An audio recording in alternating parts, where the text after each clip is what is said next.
Hello, and thanks for joining us on this podcast. During this podcast, you'll be listening in on a conversation between Ric Payne and Brandon Poe. Ric Payne was a co-founder of Results Accountant Systems, also known as RAS, the co-creator of the Accountants Boot Camp, a well-known thought leader in the industry, and is the active founder of Principa. Principa provides accountants with tools and resources to help them build a better business and a better life. Brandon Poe is the founder of Poe Group Advisors, a leading-edge practice brokerage firm, and has recently authored the book called The Accountant's Flight Plan, which talks to firm owners on how to make more with less effort while improving the value of their practice. This specific part of their conversation focuses on strategy and how firms must utilize strategy in order to differentiate themselves in the market. Ric and Brandon will converse on how strategically differentiating your practice will not only set you ahead of the rest, but it will also increase your practice value when you consider exiting your business. If you want to create a business that has really an enhanced value, you've got to be looking at different ways of putting that business together, and that's really what we're all about. I mean, we have a whole bunch of resources that people can deploy, that they can utilize in that process. But the first thing that they've got to have is a strategy. They've got to have an idea in mind. Where is it that I want to go? And I think a lot of people lose sight of their strategy because accounting is such a detailed profession. Would you sort of agree with that? They lose sight of what's important because Absolutely. They just get lost. I think more often than not, their strategy is every business has a strategy, whether it knows it or not. It's either implicit or it's explicit. But the vast majority just have an implicit strategy, which to me means they're just doing it pretty much the same way everybody else is doing it. So logically, they're going to get pretty much the same results as everybody else. Right. Now, if they do it a little bit better, if they are a little faster, or perhaps if they charge a little more per job that they do or per hour, however they charge their fees, they will probably, no doubt, not a question of probably, they definitely will do better than the rest of that big pack. But if they want to be right out in front at the leading edge of the profession and truly be growing a substantial business, then they've got to look for different ways of doing things and different things to do. And I think that's where we really do come in, that because we challenge people's assumptions about their purpose of being in business and the opportunities that present. So we get them to really rethink their entire business model, and then when they've got a clear strategy in place, and we like to be getting them to be always thinking in 3 to 5 year time frames out in front, which is totally consistent with that observation that you made before, that people will usually come to you some years before they're necessarily ready to sell, and those who have just bought, one would hope, are going to be looking at a 3 to 5 year business development plan. And that's why I do think that there's a terrific fit between our two businesses. If let me also just say one other thing, Brandon. One of the things that's always seemed to me to be self-evident, and that is that every asset is for sale at a price. At any particular point of time, every asset is going to be available for sale at a price. And I think business at the end of the day really always should be looking at how can I enhance and how can I develop and how can I position this asset, being their business, in such a way that I can get a fair price for it, with that fair price being significantly higher than the average because of the characteristics that we've built into the business model. Right. And it's interesting as you mentioned that. I think a lot of time accountants have difficulty focusing on their business, as I mentioned before, because of the detailed nature of it. And I think sometimes they need some kind of normal reminder or normal or regular intervals where they're stepping back and doing some planning on their business.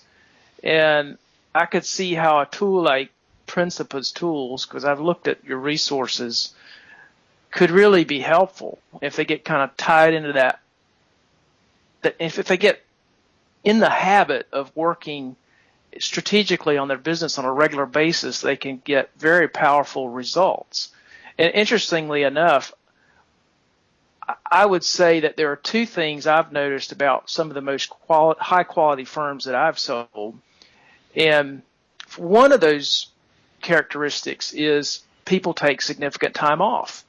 And that goes into my belief that it's such a detailed profession, and that taking time off can allow you to get that broader perspective. Just being away from your business can help you get better perspective on it. And the other thing I've noticed is they add more value to their clients. They're a little more focused on, let's not just look at compliance aspects of the practice, but let's look at how we really become sort of partners with our clients and help them grow bigger businesses. And I think Principa helps practitioners do both of those things quite well. And I was just wondering, yours is primarily an online tool. So do you have ways of helping them regularly focus? Like, do you have some examples of clients who have done a particularly good job of bringing their businesses, bringing their firms up in the value chain, and what do you see as being really successful firms? Well, I think success is a pretty vague thing to define. I mean, for me, success is a journey, not a destination. And I know this sounds cliche, but it really is. Success, in my mind, is the progressive accomplishment of a worthy goal. And if you can see that you're making some progress in whatever it is in life, whether or not it's your physical fitness, a state of health, or your skiing ability, or running a business, if you can see it growing and developing and being better than it was the year before, then you've made a success. And I think so often people have been, and particularly in this day and age, Brandon, people are so impatient for instant gratification that if they don't get something immediately, then they don't feel that they're being successful, and so they spend an awful lot of time chasing their tail. Having said that, it's not just about tools and resources. I mean, we have a whole bunch of tools and resources that we build up over a 20-year period. I mean, there's tens of thousands of man-hours have been invested in this stuff, and the whole purpose of them really is to make them available to people at a very affordable price so that they don't have to waste time reinventing wheels. But probably the most valuable thing we bring to the table is just the experience of having worked with accounting practices of all different sizes, from offices of big four firms down to solo practitioners over a very long period of time. And I'd love to be able to say that there is a very clear criteria of success that we could point to, because if one could do that, you could just point everybody in that direction. However, there are some things that are really important, and you've touched on them, but just in this conversation we're having today, but also in your book. And there are things like, clients don't care how much you know, read your technical skill until they know how much you care. Read the way in which you link with them emotionally, the way in which you look out for them, you cover their back, so to speak. That's really what builds loyalty. That's what builds trust. Once you have a good, strong, trusting relationship, then it's so much easier to introduce new, valuable services to those clients and so on, because they know that you're just not chasing a dollar and so on.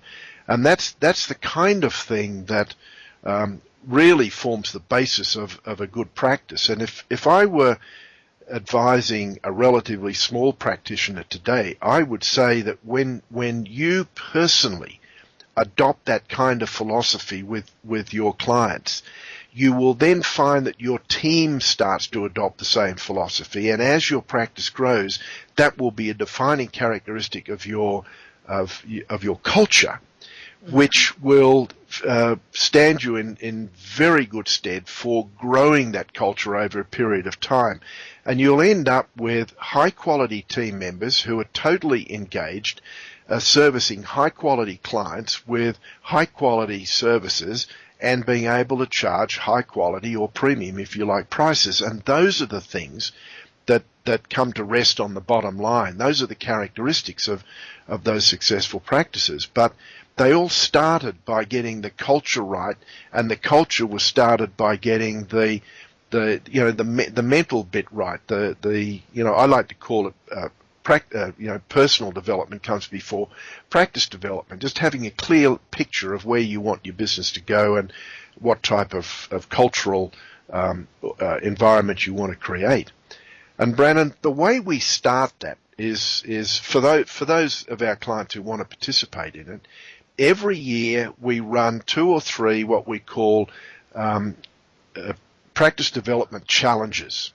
And the challenge is simply that we will help you achieve a 3 times increase in your net profit per partner over a 3-year period of time. That's our starting point. And we start with that because it's a pretty robust challenge. 3 times your income, depending on what your starting position is. We can achieve that. If you're already in the top 2 to 5%, we probably aren't going to achieve a 3 times increase. If you're only making $10,000 or $20,000 a year, then we would probably get a 3 or 4 times increase in the first 12 months. However, just the average practice that's been around for a little while, or one that has just been purchased, we would be looking for a 3 times improvement over a 3-year period. So we just start off with saying, that's what we will help you do. Now, is that where you want to go? If somebody doesn't want to go there, then there's no way in the world they're ever going to get there. But on the assumption that they do, then we look at the tactical side of it. How are you going to do that? How many clients will you need? What sort of services will you offer? What will your pricing look like? What sort of productivity levels would you need to get within your team members? What sort of write-off levels or write-on levels would you adopt? What will be your unique service proposition that you will introduce to your clients? All of these little tactical sides of the strategy, and then what would your marketing plan look like? And then, where we come in is providing content for their marketing plan and some discipline in structuring that and so on. We provide scripts for people to, when they're engaged in a sale or an initial consultation with clients and et cetera. So, that's really what it's all about. Then when they start talking with you, maybe 3, 4, 5, maybe even 10 years out from when they're looking to sell their practice, because bear in mind, it's always again seen to me that if I was running an accounting practice today, knowing what I now know about brokers and what you got, at least what you personally do, I would be making contact with you just while I'm running my practice and say, you know what, Brandon, if you can find a practice with, 100, 200, 300,000 in fees that you think would be a good fit for my organization, give me a call. I mean, it just seems to me that every business person should be looking at ways in which they can expand their business. I'm a very strong believer in generic growth. However, I think well-constructed, well-orchestrated mergers or acquisitions and so on are also clearly a very important source of growth. Does that make sense, Brandon? It does, and we do have firms that are looking for that, and they're looking often for more revenues, but more and more we're seeing people really making acquisitions with the thought that, hey, let's get some really good quality talent. Let's get some staff. I think staffing is becoming almost as big a priority as getting revenue. And that completely makes sense and kind of ties back into what you're saying about attracting talent through culture.